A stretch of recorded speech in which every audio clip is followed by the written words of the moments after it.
राजा राम की नगरी में लंदन के टेम्स और दुबई के मरीना सा आभास देगी पवित्र सरयू, चलेंगे 2 क्रूज।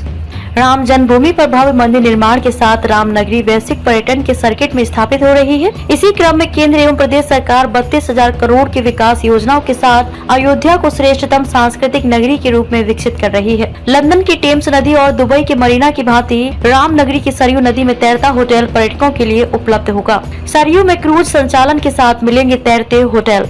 अयोध्या क्रूज लाइन की ओर से सरयू नदी में क्रूज संचालन के अतिरिक्त यह सुविधा प्रदान की जाएगी। नदी में इस तैरते होटल को मॉडर्न हाउस बोट का नाम दिया गया है।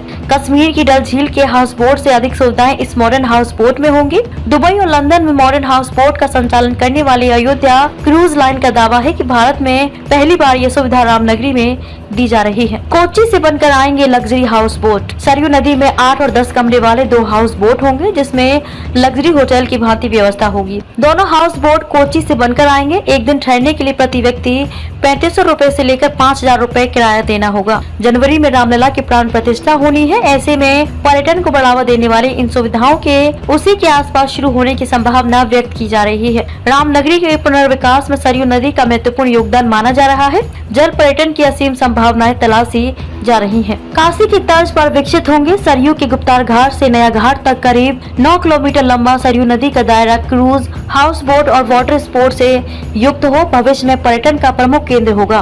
सरयू नदी में नया घाट स्थित पुराने पुल से रेलवे ब्रिज के बीच में बैराज बनना भी प्रस्तावित है। बैराज की लंबाई 1 किलोमीटर व चौड़ाई 150 मीटर होगी। इसके अतिरिक्त सरयू नदी के घाटों को काशी की तर्ज पर विकसित करने की भी योजना बनाई जा रही है। नगर निगम के अपर नगर आयुक्त अरुण कुमार गुप्त ने बताया कि अयोध्या क्रूज लाइन से अनुबंध पूरा हो चुका है। इसके संचालन के लिए मीरापुर द्वावा में पर्यटन विभाग की 6000 वर्ग मीटर भूमि प्राप्त हो चुकी है। यहाँ इस योजना के संचालन एवं रेस्टोरेंट के लिए व्यवस्थाएं की जाएंगी।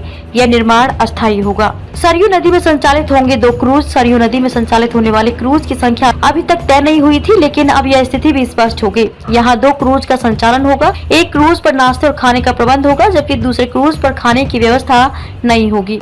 इसलिए दोनों का किराया भी अलग अलग रखा गया है। दोनों क्रूज की क्षमता 150 लोगों की होगी। क्रूज पर पर्यटन की अवधि 2 घंटे की होगी। क्रूज पर भगवान राम से जुड़े प्रसंगों के साथ साथ प्रत्येक घाट की महत्ता के बारे में पर्यटकों को जानकारी प्रदान की जाएगी।